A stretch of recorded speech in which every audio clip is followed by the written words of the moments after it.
Hello दोस्तों, आप देख रहे हैं डी कोड इंडियन और आज के इस वीडियो में हम बात करने वाले हैं भारत में जो पेंशन सिस्टम है उसके बारे में।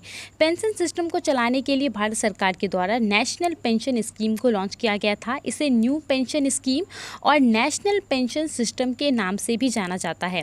तो आइए शुरू करते हैं। सबसे पहले तो इस स्कीम को जनवरी 2004 में सबसे पहले लॉन्च किया गया था। गवर्नमेंट स्पॉन्सर्ड पेंशन स्कीम है ये, लेकिन उस समय जब इसे लॉन्च किया गया था तो ये सिर्फ सरकारी एम्प्लॉयज़ के लिए था। इससे पहले यानी कि 2004 से पहले भारत में बहुत ही साधारण सी पेंशन स्कीम थी कि कोई भी अगर सरकारी व्यक्ति था, सरकारी नौकरी करने वाला व्यक्ति था, उसकी अगर उम्र 60 साल हो जाती थी, वो रिटायर हो जाता था तो उसे पेंशन के रूप में एक राशि दिया जाता था। फिर अगर उसका देहांत हो जाता था तो उसकी पत्नी को दिया जाता था। इस प्रकार से ये सिस्टम था, लेकिन 2004 में ये एक नए सिस्टम को भारत सरकार के द्वारा इंट्रोड्यूस किया गया। 2009 में क्या होता है, इस स्कीम का दायरा बढ़ा दिया जाता है और ना कि सिर्फ गवर्नमेंट सेक्टर बल्कि जो प्राइवेट सेक्टर हैं और जो दूसरे लोग हैं वो सब भी इस स्कीम का फ़ायदा उठा सकते थे। यहाँ पे इस स्कीम के तहत बेसिकली है क्या कि कोई भी सब्सक्राइबर जो इस स्कीम को चुनता है उसको एक अमाउंट जो है वो पेड करना पड़ेगा और वही अमाउंट सरकार ऐसे समय में उस व्यक्ति को पेंशन के रूप में देगी जब उसका जो काम करने का उसका जो लाइफ है, एक जो टाइम है, वो जब ख़त्म हो जाएगा उस समय में। इसके अंतर्गत क्या है कि रिटायरमेंट के समय में जो सब्सक्राइबर हैं उनको एक लंप सम अमाउंट दिया जाएगा, एक मोटा अमाउंट दिया जाएगा और साथ ही में उनके ही पैसे का एक एन्युनिटी को फिक्स करके रख लिया जाएगा जो कि रिटायरमेंट के बाद उनको पेंशन के तौर पे दिया जाएगा। तो ये था पूरा। अब आगे बात करते हैं। इस स्कीम को यहाँ पे मैनेज किया जाता है, रेगुलेट किया जाता है PFRDA के द्वारा। ये क्या है? ये यहाँ पे pension fund regulatory and development authority है। इसी के द्वारा जितने भी पैसे नेशनल पेंशन स्कीम में इन्वेस्ट किए जाते हैं लोग के द्वारा, उसको रेगुलेट किया जाता है। इस स्कीम का फ़ायदा जो इंडियन सिटीजन है और जो NRI हैं यानी कि नॉन रेसिडेंस इंडियन, उनके द्वारा उठाया जा सकता है। 18 से 60 साल के लोग इस स्कीम के तहत जुड़ सकते हैं। यहाँ पे इस स्कीम को खुलवाया कैसे जाता है, इस स्कीम के तहत आप अपने आप को कैसे इनरोल कर सकते हैं, तो पॉइंट ऑफ प्रेजेंस के तौर पे के थ्रू आप अपने आप को यहाँ पे इनरोल कर सकते हैं ना। यहाँ पे पॉइंट ऑफ प्रेजेंस क्या है, देखिए बेसिकली साधारण शब्दों में अगर मैं आपको समझाऊँ तो कोई भी अगर प्राइवेट बैंक है, पब्लिक सेक्टर बैंक है, वहाँ पे आप जा कर के कोई भी फाइनेंशियल इंस्टीट्यूशन है जो कि पॉइंट ऑफ प्रेजेंस के थ्रू नेशनल पेंशन स्कीम के अकाउंट को खोलती है, तो वहाँ पे आप आसानी से खुलवा सकते हैं। आपको एक रजिस्ट्रेशन फॉर्म फिलअप करना पड़ेगा, आइडेंटिटी प्रूफ देना पड़ेगा, एड्रेस, डेट ऑफ बर्थ वगैरह ये सब भरने पड़ेंगे। उसके बाद आपको यहाँ पे एक 12 डिजिट का यूनिक नंबर या फिर परमानेंट रिटायरमेंट अकाउंट नंबर आपको दिया जाएगा। ठीक है। अब देखिए यहाँ पे एक और बात इम्पॉर्टेंट है कि जो NPS है उसके तहत 2 तरह के अकाउंट को ऑफर किया जाता है, टायर 1 और टायर 2 अकाउंट। जो यहाँ पे टायर 1 अकाउंट है वो मैंडेटरी है, वो ज़रूरी है, वो आपको करना ही पड़ेगा अगर आप NPS के तहत अपना अकाउंट खुलवा रहे हैं। लेकिन जो टायर 2 है वो वॉलंटरी है यानी कि स्वैच्छिक है, ये आप पे डिपेंड करता है। दोनों अकाउंट में डिफरेंस क्या है, तो पैसा निकालने का जो प्रोसेस है उसमें यहाँ पे डिफरेंस है। देखिए जो टायर 1 अकाउंट है इसमें आप रिटायरमेंट तक पैसा नहीं निकाल सकते हैं और अगर आप निकाल भी पाएंगे इसमें तो आप पूरा पैसा नहीं निकाल पाएंगे। ठीक है। अब यहाँ पे जो टायर 2 अकाउंट है उसमें क्या सिस्टम है, इसमें आप फ्री हैं पैसा निकालने के लिए। ठीक है।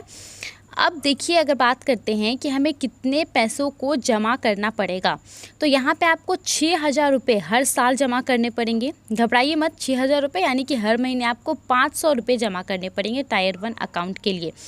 अगर आप वो पैसे जमा नहीं करते हैं तो आपके अकाउंट को यहाँ पे बंद कर दिया जाएगा, फ्रीज कर दिया जाएगा और ये तब खुलेगा जब आपको पेनल्टी देना पड़ेगा। पेनल्टी अगर आप पे करेंगे उसके बाद आपका ये अकाउंट खुल जाएगा।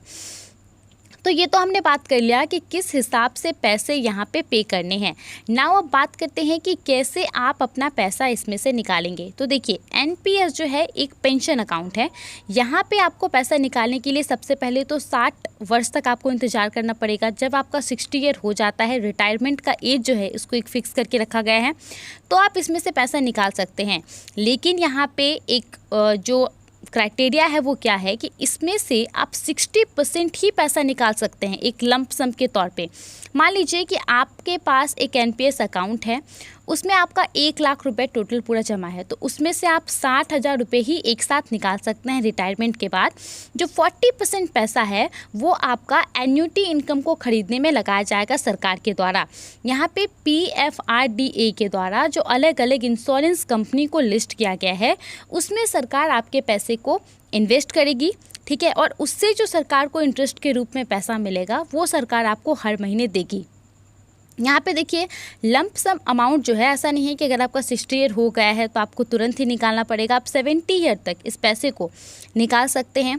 अब यहाँ पे मान लीजिए कि कोई 60 साल से पहले से, रिटायरमेंट के पहले ही अपने पैसे को निकालना चाहता है, तो उसके लिए क्या यहाँ पे रूल है, वो यहाँ पे 20% तक पैसा ही निकाल सकता है। 80% जो उसका पैसा बचा वो होगा वो एन्युटी के तौर पे ही रहेगा।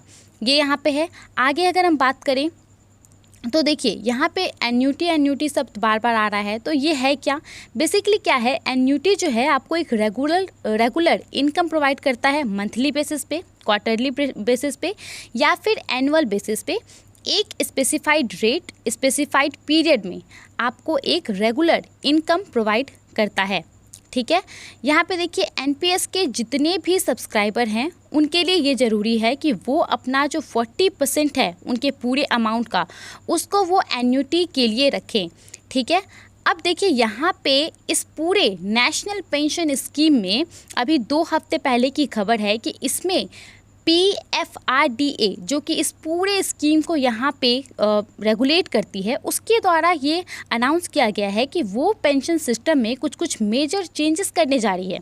क्या क्या चेंजेस है, तो देखिए यहाँ पे बेसिकली जो है 3 इंपॉर्टेंट चेंजेस है। सबसे पहले तो अभी जैसा कि मैंने आपको बताया था कि एनपीएस में कौन कौन इनरोल कर सकता है, 18 साल से लेकर के 60 साल के उम्र के जितने भी लोग हैं वो अपने आप को यहाँ पे इनरोल कर सकते हैं। अब यहाँ पे PFRDA के द्वारा क्या कर दिया गया है, ये जो मैक्सिमम एज है उसको यहाँ पे 60 से बढ़ा करके 70 साल कर दिया गया है, ठीक है। और साथ ही में यहाँ पे देखिए जो 60 साल के बाद अपने आप को इनरोल करेगा इस स्कीम के अंतर्गत, वो 75 वर्ष तक यहाँ पे अपना जो भी उसका पैसा रहेगा उसको वो मैच्योरिटी जो रहेगा वो उसका निकाल सकता है पैसा, ठीक है। लेकिन जो 70 ईयर तक जिसने अपने आप को 18 से 60 ईयर के बीच में अपने आप को इनरोल किया है, वो 70 ईयर तक ही अपने पैसे को यहाँ से निकाल सकता है। तो पहला चेंजेस यहाँ पे ये किया गया है कि एज लिमिट को बढ़ा दिया गया है इनरोल करने का। दूसरा और सबसे मेजर चेंजेस, तीसरा जो यहाँ पे चेंजेस है सबसे मेजर, वो ये है कि यहाँ पे देखिए सबसे पहले क्या था कि आपको, जैसा कि मैंने आपको बताया था कि जो 60% पैसा है उसको निकाला जा सकता था, जबकि जो 40% पैसा था उसको आपको रखना था, ये ज़रूरी था। यहाँ पे एक रूल था कि जो 2 लाख रुपए अगर किसी का है, मान लीजिए किसी ने हर महीने 500 रुपये करके दिए हैं, उसका 60 ईयर हो चुका है और उसका जो टोटल अमाउंट है वो 2 लाख रुपए है, तो इसमें ये रिस्ट्रिक्शन शामिल नहीं होता था कि उसको 60% ही निकालना पड़ेगा और 40% जो है उसको रखना पड़ेगा पेंशन लेने के तौर पे। वो पूरा 2 लाख रुपए निकाल सकता था। अब ये जो लिमिट है ना, इसको सरकार ने यहाँ पे बढ़ा दिया है, 5 लाख रुपए कर दिया है। अब 5 लाख रुपए तक अगर किसी का पैसा रहेगा तो वो उसको अगर चाहे तो वो पूरा पैसा एक साथ ही लंप सम जो है वो यहाँ पे निकाल सकता है। अब जो भी पैसा होगा उसमें से 40% जो है वो टैक्सेबल होगा, उस पर टैक्स देना पड़ेगा, और जो 60% पैसा होगा वो टैक्स फ्री होगा। तो दोस्तों आज के इस वीडियो में नेशनल पेंशन स्कीम के बारे में इतना ही था। आई होप आपको इससे सारी इंपॉर्टेंट जानकारी मिल गई होगी। आप इस स्कीम के बारे में क्या सोचते हैं, हमें अपना ओपिनियन ज़रूर बताइए। इसको कैसे इम्प्रूव कर सकते हैं ये भी हमें बताइए।